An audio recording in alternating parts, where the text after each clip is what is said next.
성도 여러분 안녕하세요. 이번 주 사순절 묵상은 에베소서 말씀을 통해서 함께 은혜를 나누고자 합니다. 먼저 성경 말씀을 보겠습니다. 에베소서 2장 1절 말씀입니다. 에베소서 2장 1절 말씀, 그는 허물과 죄로 죽었던 너희를 살리셨도다. 아멘. 사람이 세상을 살아가는 것, 또 이 세상을 살아가는 기간을 인생이라고 합니다. 지금 우리는 인생 상태라고 할 수 있습니다. 물론 이건 사전적 정의입니다. 이런 사전적 정의는 너무 추상적이고 막연합니다. 그래서 이런 사전적 정의만을 가지고 인생을 살아가지는 않습니다. 그렇다면 정말 우리에게 인생이란 무엇일까요? 여러분은 스스로 인생에 대하여 질문해 보셨습니까? 많은 사람들은 이런 것들을 잘 고민하지 않습니다. 먹고 살기 바쁜데 무슨 그런 고민을 하는가? 보통은 그렇게 생각하시죠. 이런 거 고민하면 쌀이 나오나 밥이 나오나 돈이 나오나, 가뜩이나 힘든 시절에 정신 한가한 사람들이나 그렇게 하지, 그런 생각들을 많이 합니다. 그게 일반적인 생각입니다. 그러다 보니 가만히 앉아서 인생이 무엇인가를 생각하는 사람은 참 할 일 없는 사람처럼 여겨지기도 합니다. 하지만 바쁘게 살아가던 사람도 한계에 부딪힐 때가 있고, 또 중년기나 노년을 맞이하게 되면 고민스러운 일들이 하나둘 늘어날 때가 많습니다. 그때가 되면 우리는 자연스럽게 인생이 무엇인가에 대해서 고민하기 시작하지요. 누구나 살아가면서 한 번쯤 인생이 무엇인가에 대해서 고민을 할 수밖에 없다면 인생이 무엇일까라는 질문은 결코 가벼운 것이 될 수 없습니다. 그런데 우리는 이런 인생의 고민을 다른 사람들처럼 그냥 하는 것이 아니라 신앙적으로 해야 합니다. 우리의 인생에는 우리만 있는 것이 아니기 때문입니다. 전기 공급 장치를 빼고 자동차를 만들었다고 합시다. 아니면 연료 공급 장치를 빼고 자동차를 만드는 것, 또 전기 공급 장치를 빼고 전력 기구를 만드는 것, 다 똑같을 겁니다. 구조적으로 역학적으로 완벽하게 만들었지만 에너지를 어떻게 주입받을 것인지를 고려하지 않았다면 이건 결국 모형에 불과하게 됩니다.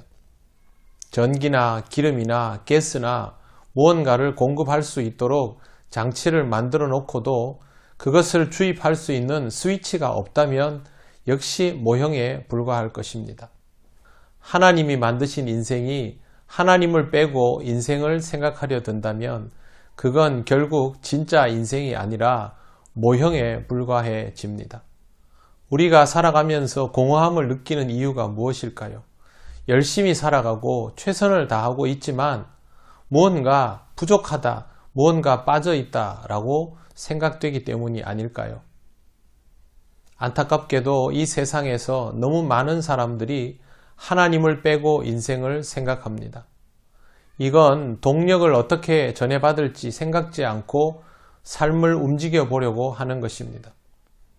살아갈 수 있는 기본 에너지를 공급받지 않고 살아보려고 아무리 몸부림쳐도 결국 삶은 무기력해지고 오류투성이가 됩니다.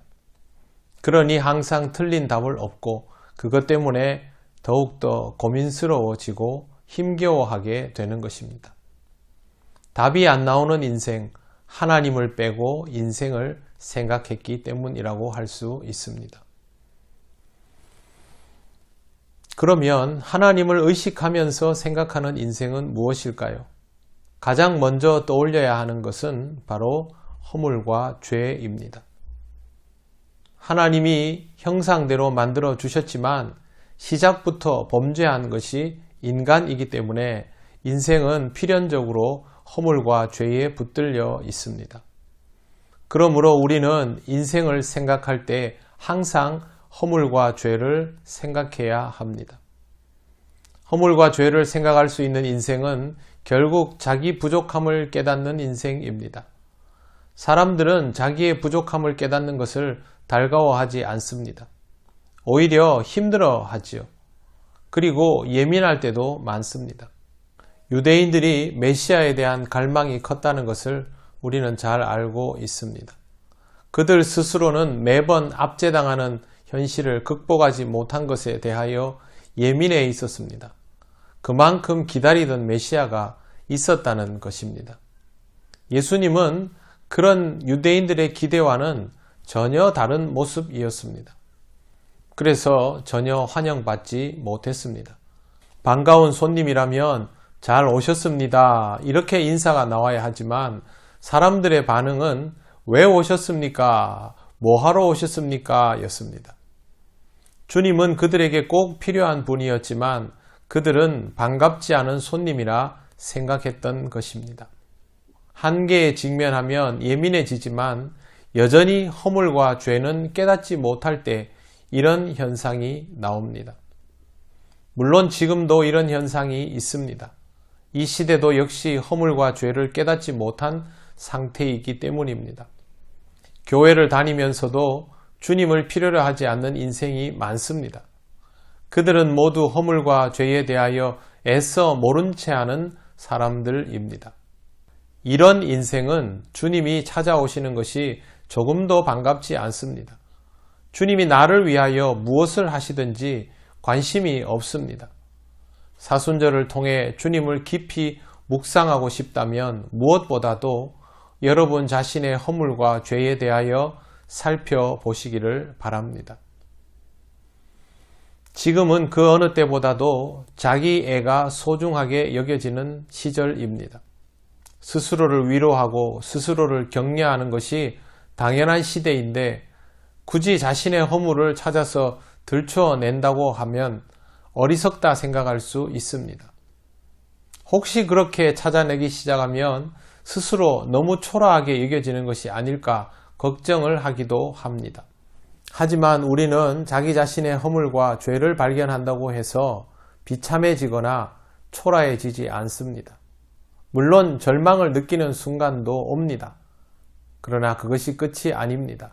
하나님께서 그 절망의 순간에 함께 계시기 때문입니다. 그래서 허물과 죄를 깨닫는 것이 절망과 상처가 아니라 은혜가 될 수 있습니다. 오늘 우리가 읽은 말씀을 다시 읽어보겠습니다. 그는 허물과 죄로 죽었던 너희를 살리셨도다. 여러분, 이 말씀을 읽으면 무슨 생각이 먼저 드십니까?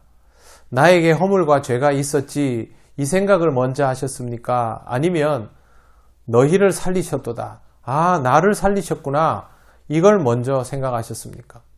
대부분 너희를 살리셨도다를 먼저 주목하게 됩니다. 그런데 너희를 살리셨도다가 효과적이려면 허물과 죄가 먼저 있어야 합니다. 부활이 죽어야 가능한 것이다 라는 말과 똑같습니다. 허물과 죄로 죽을 수밖에 없는 인생이니 살려주셔서 고맙습니다가 되는 것입니다.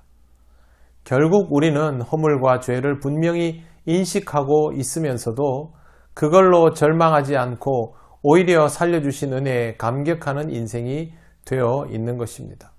내 인생의 허물과 죄를 애써 모른 채 하려다가 나를 찾아오시는 주님을 외면하는 인생이 되지 않도록 해야 합니다.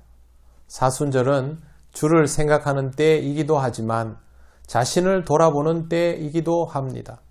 이 둘은 사실 둘이 아니라 하나입니다.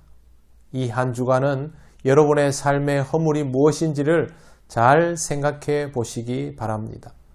주님은 그것으로 인하여 죽어가는 우리가 되지 않도록 하시려고 우리에게 오셨습니다. 이런 주님의 사랑을 느끼고 주님과 함께하는 사순절이 되시기를 바랍니다. 기도드리겠습니다. 하나님 아버지, 사순절 기간 동안 주님을 생각할 때마다 우리의 허물과 죄를 깊이 보게 하옵소서. 우리의 어리석음들이 느껴질 때마다 주님께 더욱 가까이 나아가며 주를 우리 안에 모실 수 있기를 원합니다. 부끄러워하지 않게 하시고 주님을 통하여 우리의 삶이 치유되고 회복되는 역사가 있게 하여 주시옵소서. 감사드리며 예수님 이름으로 기도드립니다. 아멘.